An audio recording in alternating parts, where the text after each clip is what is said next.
Баршаңызға қайырлы күн. Сіздерге бүгін винегрет салатын жасауды ұсынамын. Менімен бірге болыңыздар. Бұл салатты үй жағдайында қолжетімді заттармен жасауға болады. Жасалу жолы өте оңай.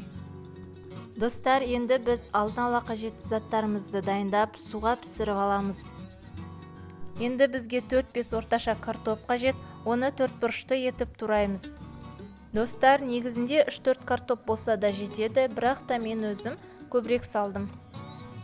Содан соң сәбізді де осылай 4 бұрышты етіп тураймыз. Және де тұздалған қиярды да дәл осындай қылып тураймыз. Енді бізге бір орташа пияз қажет, оны да ұсақтап турап дайындап қоямыз. Міне біз пиязымызды да турап болдық. Енді бізге зелен қажет, оны 1 литр суға шайып аламыз.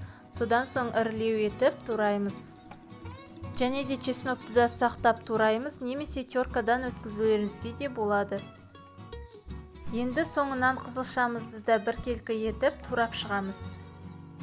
Міне достар, біз картопты, сәбізді барлығын осылай 4 бұрышты етіп турап дайындап қойдық. Ендігі кезекте осылардың барлығын бір ыдысқа саламыз. Алдымен біз картопты, сәбізді және де тұздалған қиярды, содан соң консервіленген фасольді саламыз. Үстінен қызылшамызды қосамыз. Және де ең соңынан пиязды, зеленді, чеснокты қосып, дәміне қарай тұз бен бұрыш себеміз. Қалауларыңыз бойынша паприка да себуге болады. Содан соң сұйқымайымызды отта қыздырып алып, үстінен құйып жібереміз. Міне осылайша түбінен бастап барлығын араластырып шығамыз. Достар, салатымызды әбден қызарғанша осылай жақсылап араластырамыз. Мінеки достар, біздің салатымыз дайын болды. Өте керемет, дәмді болып шықты. Сіздер де жасап көріңіздер.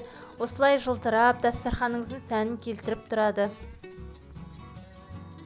Бұл салат адам ағзасына өте пайдалы, сондықтан сіздер де дәл осы рецептімен осы салатты жасап көріңіздер. Достар, менің видеом ұнаса, лайк басып, комментария жазуды ұмытпаңыздар. Каналыма тіркеліп, видеоларымды жіберіп алмаңыздар. Барлықтарыңызға ас болсын.